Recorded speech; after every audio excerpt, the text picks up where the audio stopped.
The date is February 26th, 1991.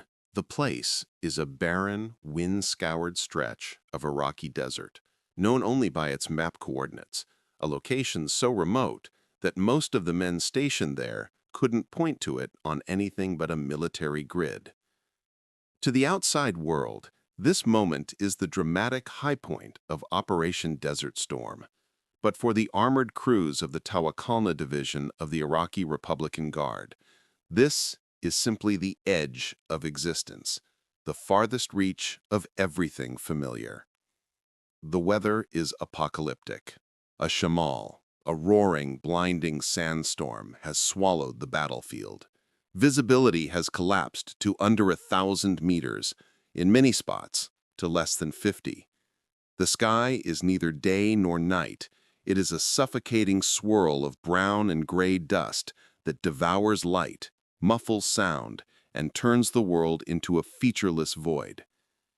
Inside the cramped, sweltering turret of a Soviet-built T-72 M1, an Iraqi tank commander named Ahmed presses his eye to his periscope.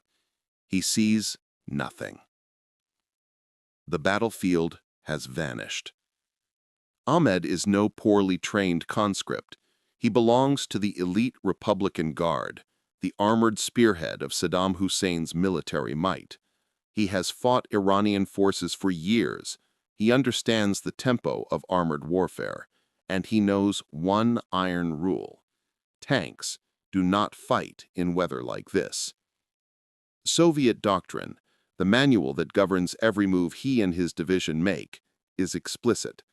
In conditions like these, you dig in, form a defensive line, and wait for the storm to pass. Only then can optical rangefinders determine distance. Lasers barely function in this atmosphere. The few thermal sights in the division are primitive, and the dust-choked heat of the desert blinds them completely. Still, Ahmed is confident. His platoon of T-72s is entrenched perfectly in hold-down positions, buried into the sand, so that only their armored turrets show above the berms. In front of them lies a vast, flat killing field. If the Americans come, they must cross open terrain. They will be visible. They will be exposed. And the T-72, with its 125mm smoothbore gun, is built to destroy Western tanks. The radio crackles with static and anxious chatter, drifting down the Tawakalna line. They wait. Intelligence briefings claimed the coalition was overly cautious, rattled by the American media predictions of massive casualties. Ahmed checks his watch. It is mid-afternoon, though the storm makes it look like dusk. Then, the impossible occurs. There is no engine noise. The wind drowns everything. There is no visual cue. The storm hides all shapes. There is only raw, violent physics. 300 meters to Ahmed's left, the leading T-72 of a neighboring platoon suddenly comes apart. It doesn't catch fire. It doesn't lose a track. It detonates, ripped from its defensive berm as if seized by an invisible giant. The turret, 12 tons of steel, is torn off the hull and hurled into the air, spinning like a toy, before crashing down in a plume of dust. A heartbeat later, the sound reaches Ahmed. A sharp, thunder-cracking blast that slices through the howling wind. He shouts into his headset, desperate for information. "Mine! Mine strike in Sector 4! It must be a mine. Or perhaps an airstrike, though no aircraft could possibly fly in this storm. It cannot be a tank. No machine on Earth can see through a sandstorm, detect a dug-in target, and destroy it from long range before the target is even aware it is being hunted." But then it happens again. Another T-72 on his right erupts into a fireball. This time, Ahmed catches a glimpse of the initial strike, a tiny flash, razor bright, followed instantly by the catastrophic explosion of the tank's ammunition carousel. A column of fire shoots hundreds of feet upward, turning the swirling dust into a glowing inferno. Panic infects the radio net. "Contact front! Contact front. Where are they? I see nothing. My optics are clear. There is nothing there. Ahmed whips his turret left and right, frantically scanning the storm. His heart pounds. He searches for a muzzle blast, for the black smoke of a diesel engine, for the silhouette of a Challenger or an Abrams. The storm hides everything. Fire at will. Fire into the sector, the battalion commander orders, his voice cracking. The Iraqi line erupts in desperation. Dozens of T-72s unleash blind fire into the sandstorm, high explosive rounds and APFS darts streaking into the void. The ground trembles under the recoil of their guns. For a moment, the sheer volume of Iraqi fire feels almost comforting.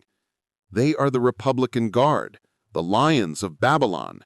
They will drown the unseen enemy in steel. But the enemy is not deterred. Through the swirling dust, a shape begins to materialize. Not a formation, a single, dark silhouette, moving with terrifying confidence.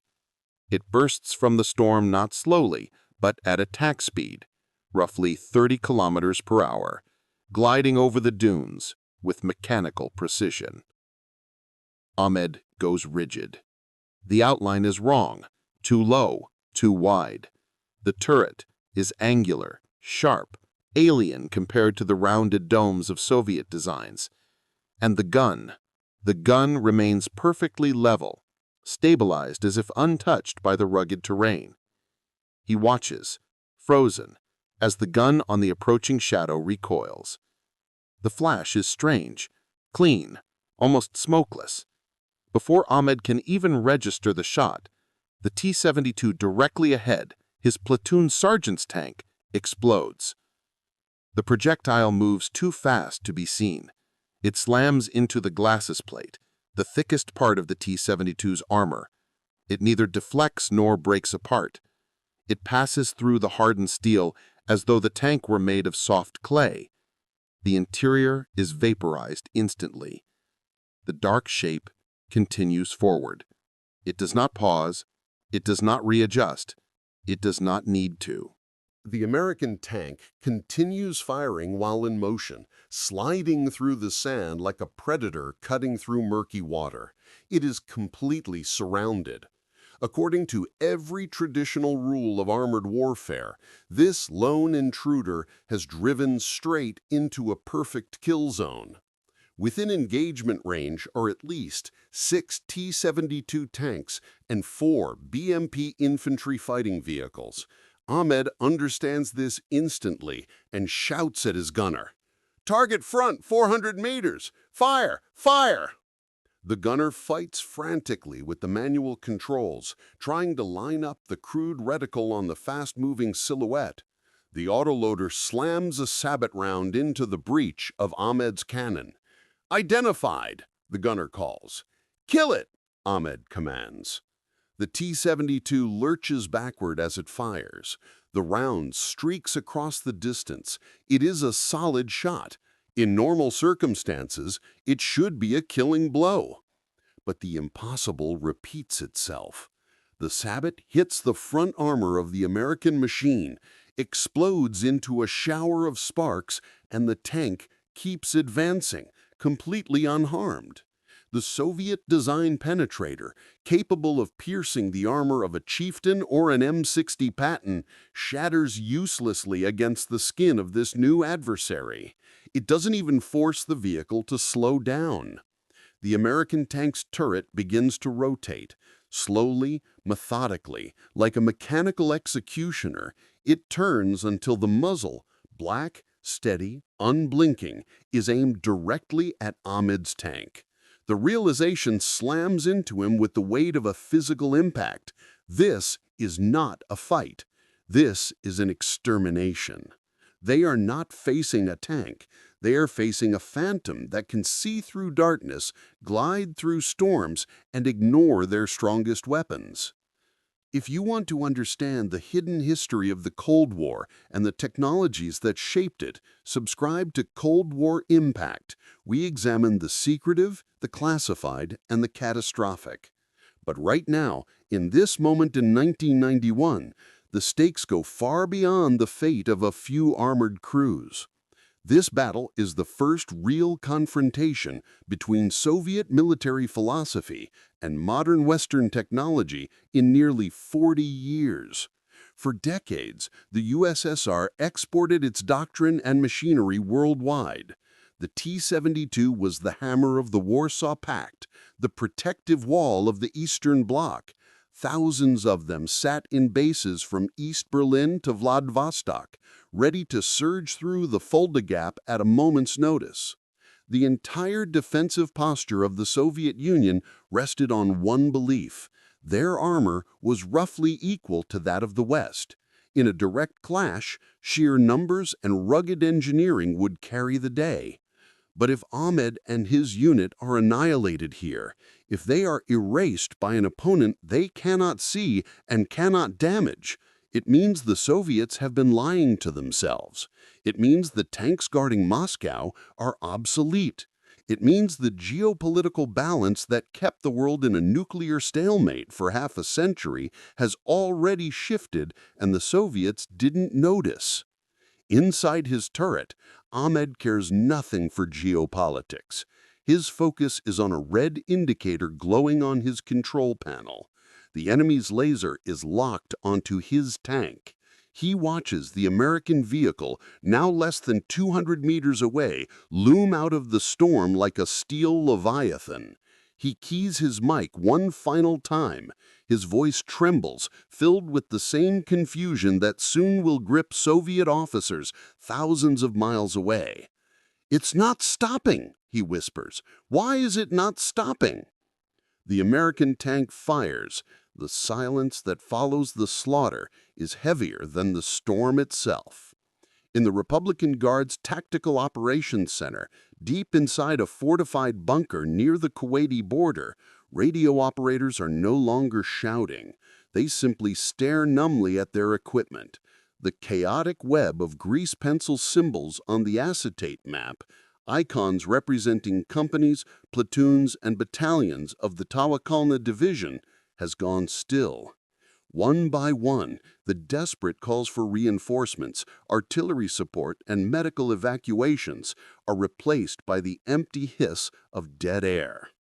Colonel Viktor Lezhkov, a senior technical advisor from the Soviet Ministry of Defense, stands quietly in the corner. Officially, he does not exist. The Soviet Union publicly supports UN resolutions and insists on its neutrality, desperately trying to negotiate a deal that might save Iraq from collapse. But men like Lezhkov are the hidden channel. They are sent to watch their exported weapons in real combat, to gather data, and the data he is receiving makes no sense. Lezhkov clutches the transcription of the final radio messages from Ahmed's sector. He reads it a third time, his knuckles whitening around the pages. The timestamps tell a story that defies everything he knows about armored warfare. From the first contact report to the total radio silence of the battalion, the entire engagement lasted less than 20 minutes. "This is a transcription mistake," Lezhkov says sharply, his Russian accent slicing through the murmured conversations of the exhausted Iraqi staff.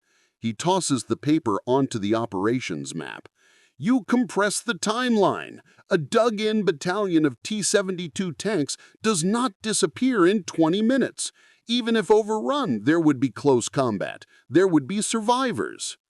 A weary Iraqi general, pale with fear, slowly shakes his head. "It is no error, Colonel. Reports from the flanks confirm it. They say the Americans move through them like a blade through water. They say our rounds did nothing." Lezhkov scoffs. "Impossible! The 125mm 2A46 gun is the strongest tank gun in the world. It can penetrate any NATO tank. If your crews hit the target is destroyed." But in the pit of his stomach, a cold weight forms. He knows Iraqi tankers are not incompetent. They are battle-hardened veterans of 8 years of brutal war with Iran. They are not untrained recruits. If they claim they hit their target, then they most likely did. Lezhkov demands to speak with a survivor. Hours later, a jeep forces its way through the suffocating dust and delivers a young lieutenant to the underground command post. He looks shaken to the core, his uniform streaked with oil, soot, and sand. He is one of the very few who managed to escape after the engine of his BMP personnel carrier choked on the storm. Forced to abandon the vehicle, he and the survivors fled on foot before the American machines arrived. Lezhkov interrogates him through a translator. "What did you see? Describe the enemy. Was it an airstrike, an Apache helicopter?" "No aircraft," the lieutenant whispers, eyes wide, staring into nothing as if reliving the moment. "It was a tank, a single tank. It came out of the storm." "And you fired?" "We fired. My commander fired 2 sabot rounds. I watched them hit. I saw the sparks." The lieutenant swallows hard. "Then the American tank turned its turret and killed him." Lezhkov steps back, hands shaking as he lights a cigarette. This is the nightmare scenario. The Spectre Soviet intelligence insisted wasn't real. For years, the GRU had intercepted rumors of a secret American armor program. They knew about the M1 Abrams, of course. It had been operational since 1980. But early intelligence portrayed it as a fast, fuel-hungry machine armed with a conventional 105mm gun, a weapon the Soviets had studied extensively. They had captured Israeli M60s with comparable guns. They had tested T-72 armor against them. They were confident. But lately, whispers from U.S. proving grounds had mentioned something else, a new variant, a new armor material involving depleted uranium, a new thermal imaging system capable of turning night into daylight. Lezhkov and his colleagues in Moscow had dismissed these claims as Western propaganda, exaggerations, boasts. No thermal sight could peer through a sandstorm. Infrared scattering made such performance physically impossible. And no armor could walk away from a point-blank hit by a T-72. The sheer kinetic energy should tear any machine apart. Yet, here was a living witness insisting that physics had been rewritten. As night deepens, rumors about the mysterious American weapon begin spreading through Iraqi trenches like a plague. Soldiers refuse to call it Abrams. They adopt new names: the Whispering Death, the Silent Beast. Reports trickle in from other units, chaotic, inconsistent, and horrifying. One document claims an Iraqi T-55 column was annihilated from 3,500 meters away. Lezhkov circles the number in red ink. 3,500. Absurd. No tank gun on Earth can reliably hit a moving target at more than 2,000 meters, maybe 2,500 on a flawless range day. Through a sandstorm? Impossible. They must be using laser-guided missiles, an Iraqi officer suggests, trying to impose logic on the slaughter. Lezhkov considers the idea. It is the only explanation that still fits within known military doctrine. Perhaps the Americans have flooded the line with infantry carrying advanced wire-guided missiles, or they are using a new low-flying drone armed with precision anti-tank warheads. Yes, Lezhkov agrees, desperate for a rational foothold. It must be a new missile. The tank chassis is a decoy. They are drawing your fire while hidden missile teams hit you from the sides. That explains the range. That explains the accuracy. It is a comforting lie, one that allows them to believe the enemy is still fighting within the rules of conventional warfare. Missiles can be jammed, infantry can be suppressed. There is still a chance. But then, evidence arrives that destroys the missile theory completely. A reconnaissance team recovers a piece of American ammunition lodged in the engine block of a wrecked truck after having passed through a T-72. Under the harsh fluorescent lights, Lezhkov inspects it. It is a dense, metallic rod, no explosive filler, no fins, no sensors. Just a simple, terrifying dart of dull silver-gray metal. It is still warm to the touch, shockingly heavy. "This is not a missile," Leshkov says quietly. "This is a kinetic energy penetrator." A dart. And for a dart to travel 3 kilometers, still carrying enough energy to punch through a tank and then bury itself in an engine block, it must have been launched at speeds Soviet engineers once considered impossible for any operational gun.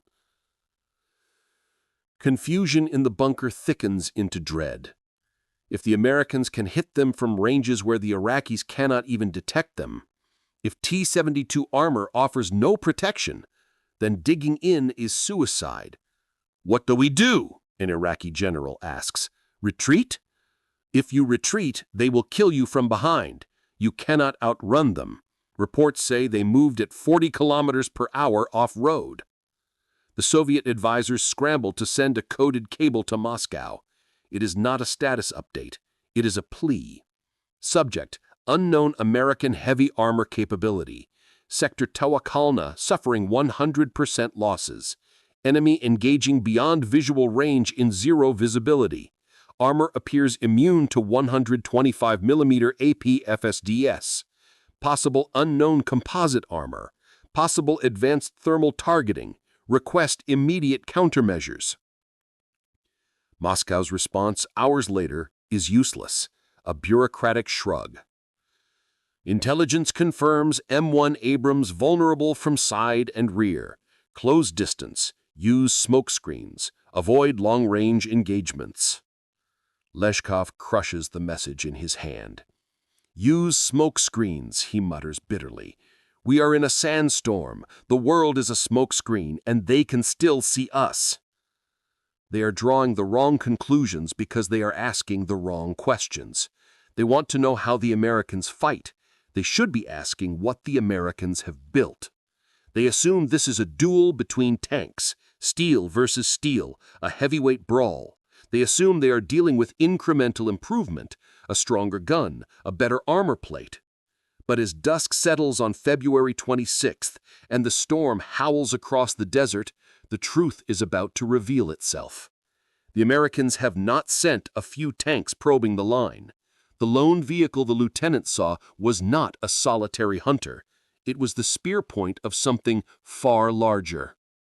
The ground begins to vibrate. Not from artillery, but from the synchronized rumble of hundreds of gas turbine engines. Leshkov looks at the map. The red symbols marking Republican Guard units have vanished. In their place, the intelligence officer places a single enormous blue arrow. "They're not stopping," the officer says quietly. "They've broken through. They're behind us." The investigation is over. The massacre is about to scale up. While Colonel Leshkov and the Iraqi generals were staring at charts in a bunker, trying to rationalize the slaughter as a glitch or a ghost, the true explanation sat thousands of miles away in a classified research building in Fort Belvoir, Virginia, and on a factory floor in Lima, Ohio. The Soviet analysis failed because it assumed the fight was fair, that tank warfare was still a contest of armor thickness and gun penetration. But the Americans had not prepared for a fistfight. For 15 years, in secret and with relentless precision, they had been building a machine designed to demolish the rules of armored combat entirely. To understand why that lone tank in the storm could take a direct hit, remain unscathed, and disappear back into the dust, we have to rewind to the 1970s. For after the Yom Kippur War of 1973, American planners were terrified. They had watched Soviet-made anti-tank missiles tear through Israeli M60s in 1973. From that moment, American planners understood the truth. The age of relying solely on steel armor was over. Steel was simply too heavy to build a tank thick enough to stop modern penetrators. It would tip the scales at 80 tons, too massive for bridges, too sluggish for combat. The Soviet response was to go smaller and lighter. which gave birth to the compact, low-profile T-72. The American response was far more radical, changed the nature of the material itself. Buried inside highly classified Pentagon programs, a joint effort with British researchers explored a new composite armor system, codenamed Burlington or Chobham. But the Americans went beyond it. By the mid-1980s, in absolute secrecy, they began upgrading the M1 Abrams with a material the Soviets possessed in abundance, but never considered using as armor: depleted uranium. Depleted uranium, a leftover product of nuclear processing, is astonishingly dense, almost 2.5 times heavier than steel. American engineers found a way to embed a lattice of this ultra-dense metal inside the tank's layered steel and ceramic armor, particularly in the turret cheeks. This created the M1A1 heavy armor variant. Externally, it looked identical to the standard Abrams, but to a Soviet kinetic penetrator, it was like hitting a slab of impossible density. When Ahmed's gunner fired the 125mm round in Part 1, the projectile didn't strike simple steel. It had a material so dense that the penetrator's internal structure shattered on impact. The energy that should have killed the American crew was absorbed and dispersed throughout the composite layers. The crew survived not by chance, but because they were inside a rolling vault engineered to defeat a type of physics the Soviets hadn't imagined. But the armor only explains why the Abrams lived. It doesn't explain the slaughter. It doesn't explain how American tanks could see through a sandstorm that turned the world into a solid brown wall. The key was the doghouse, the boxy glass-fronted sensor on the right side of the turret. While Soviet T-72s relied on active infrared spotlights, which, like flashlights in fog, just reflected back into the optics, the Americans had mastered thermal imaging. Thermal sights didn't look for light. They looked for heat contrast. Inside a sandstorm, dust particles and the surrounding air were relatively cool, but a T-72's engine glowed like a furnace. Its tracks rubbed heat into the sand. Its gun barrel radiated warmth after firing. To an Abrams gunner peering through thermal optics, the storm simply did not exist. The world appeared in sharp gradients of black and white. The background was cool and dark, and the Iraqi tanks stood out like glowing white silhouettes. While Ahmed pressed his face to optics that showed nothing but brown haze, the Abrams gunner saw him clearly, saw the heat plume of the exhaust, saw the commander's head in the hatch, saw the exact center of mass. This was the enormous advantage. The Americans weren't fighting blind. They were fighting in daylight. And then there was the weapon itself, the mysterious dart Leshkov had examined. The Americans designated it M829A1. Crews called it the Silver Bullet. It was an armor-piercing, fin-stabilized, discarding sabot round, but unlike Soviet or Iraqi ammunition made of steel or tungsten, its penetrator was also made of depleted uranium. The physics behind this were devastating. A tungsten rod deforms and mushrooms when it strikes armor, losing its penetrative power. But a depleted uranium penetrator self-sharpens.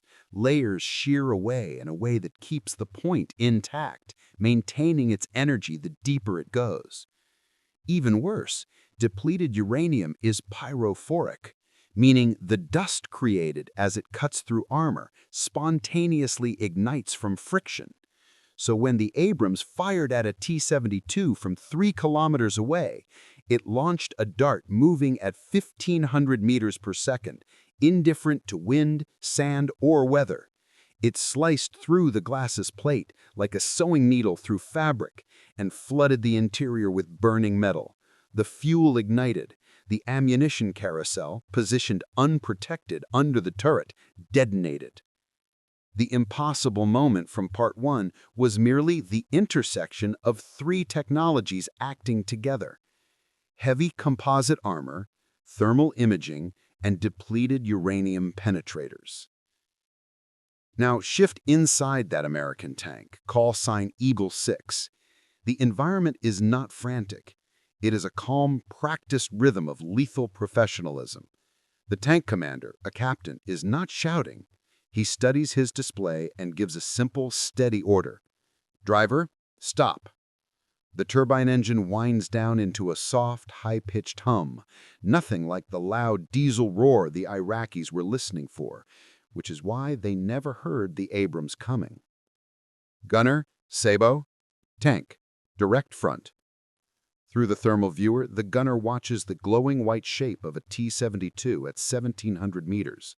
The laser rangefinder pulses. The computer instantly calculates wind, temperature, barometric pressure, and projectile drop. Identified. Fire.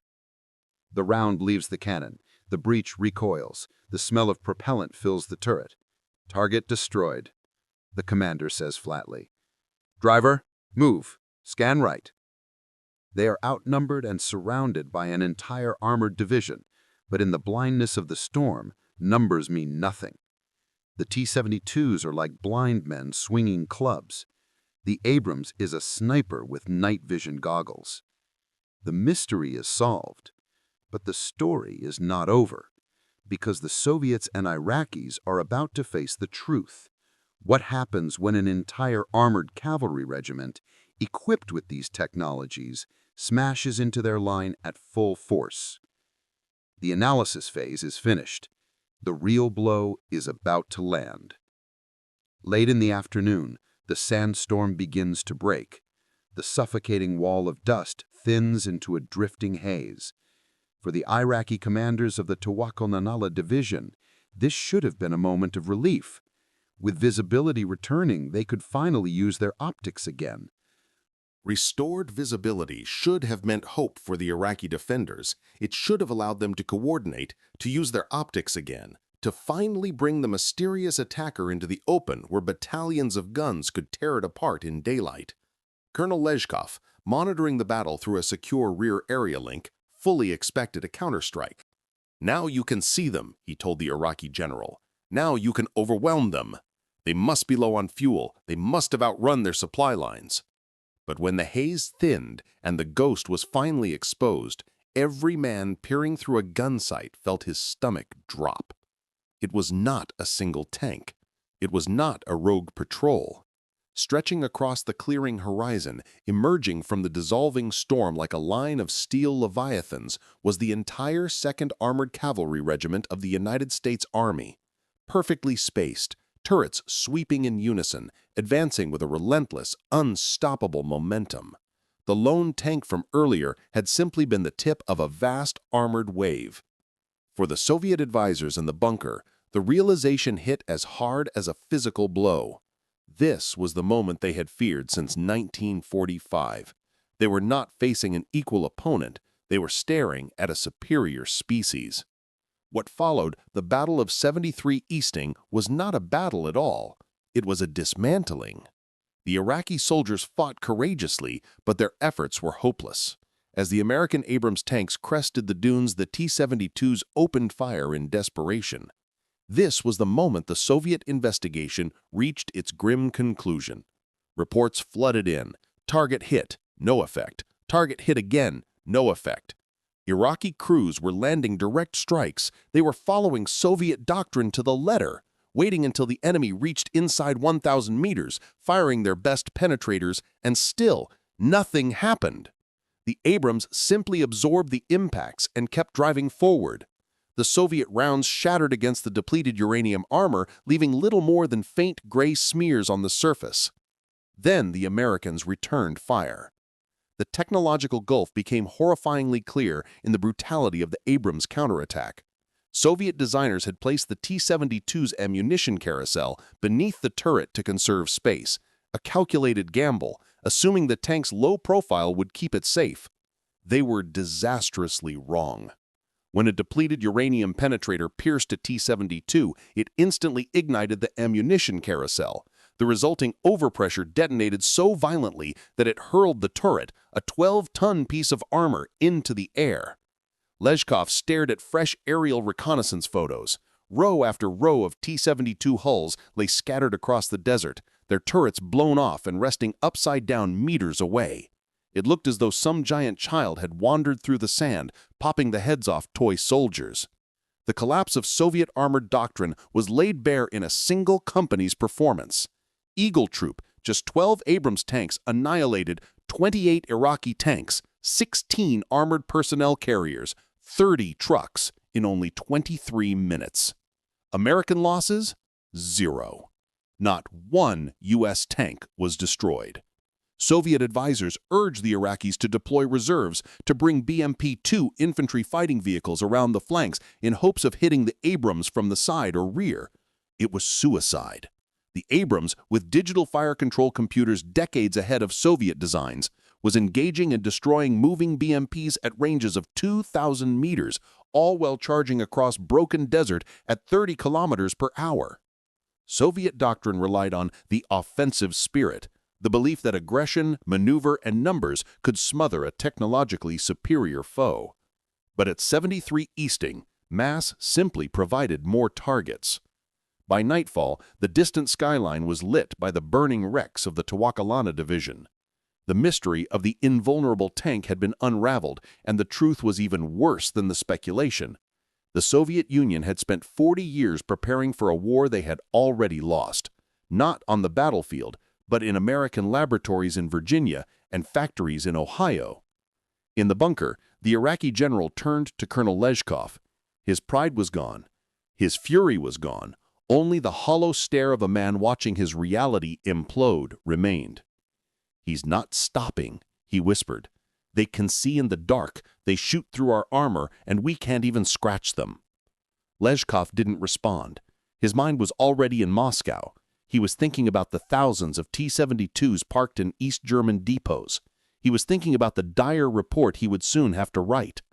The question was no longer, what is that tank? The new question, the one that would haunt the Kremlin for years, was, how did we let them get this far ahead? When dawn broke over the Iraqi desert on February 27, 1991, it illuminated a scene that looked less like a battlefield and more like the scrapyard of an entire military era. The verdict of the engagement was not delivered by diplomats or politicians. It was written in the twisted, burning steel of the Tawakalana division. And when analysts surveyed the wreckage at 73 Easting and Medina Ridge, the statistics they recorded defied everything 20th century warfare had taught them.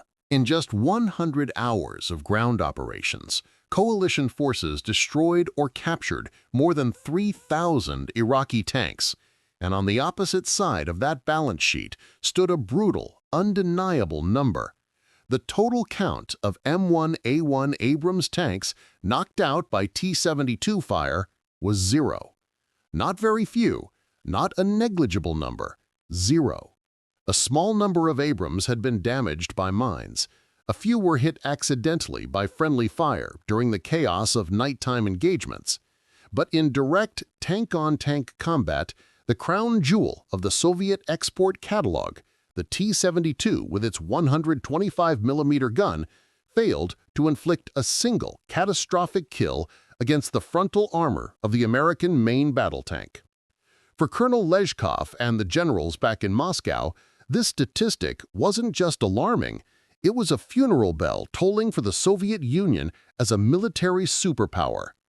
The mystery that began with tanks disappearing inside a sandstorm, the confusion over why the American armor refused to die, had revealed a deeper structural collapse inside the Soviet system itself. For decades, the Cold War had been portrayed as a duel of ideologies, communism versus capitalism, but it was equally a duel of industrial philosophies. The Soviets believed in overwhelming numbers. Their doctrine was simple: build 50,000 rugged, uncomplicated tanks, and they would overpower 5,000 expensive, intricate Western machines. Good enough, they thought, would prevail through sheer mass. The M1 Abrams proved that when the quality gap becomes vast enough, numbers become irrelevant. The Americans hadn't merely produced a better tank. They had fused the microchip with armored warfare, thermal imaging, computerized fire control, digital communications. This was Silicon Valley welded onto a steel chassis. The Soviets were attempting to wage a digital age battle using analog tools. The shock of this realization rippled outward faster than any communique. Within months of the ceasefire, nations that had long purchased Soviet armored vehicles began canceling contracts. The myth of Soviet parity collapsed. If their most advanced tanks were helpless against American armor, then their promises of military protection were meaningless. In Moscow, hardliners watched footage of burning T-72s with a sense of catastrophic inevitability. They understood that the technological gap between East and West had grown so enormous that the USSR could never close it. Their economy was already faltering. They couldn't simultaneously fund research into thermal imaging, depleted uranium armor, digital fire control, and stealth technology. And so it is no coincidence that in December 1991, barely 10 months after Abrams' crews tore through the Republican Guard, the Soviet Union formally dissolved. The defeat in the desert stripped away the last illusion of their global strength. Epilogue. Today, the M1 Abrams remains the U.S. Army's primary battle tank. Heavier now, enhanced with layers of new sensors and advanced protection systems, it continues to evolve. Yet the legacy of that single crew fighting inside a sandstorm still stands as a defining symbol of the Cold War's end. Picture that moment once more. The blinding sheets of dust, the shrieking wind, and the terror of an Iraqi commander like Ahmed staring into emptiness, knowing something lethal was out there, but utterly unable to see it. That was the true metaphor of the final Cold War chapter. It wasn't two giants locked in an equal struggle. It was one side closing its eyes and hoping, while the other side slipped on night vision goggles and took aim. The mystery was never supernatural. It was simply a question of how long the illusion of balance could survive.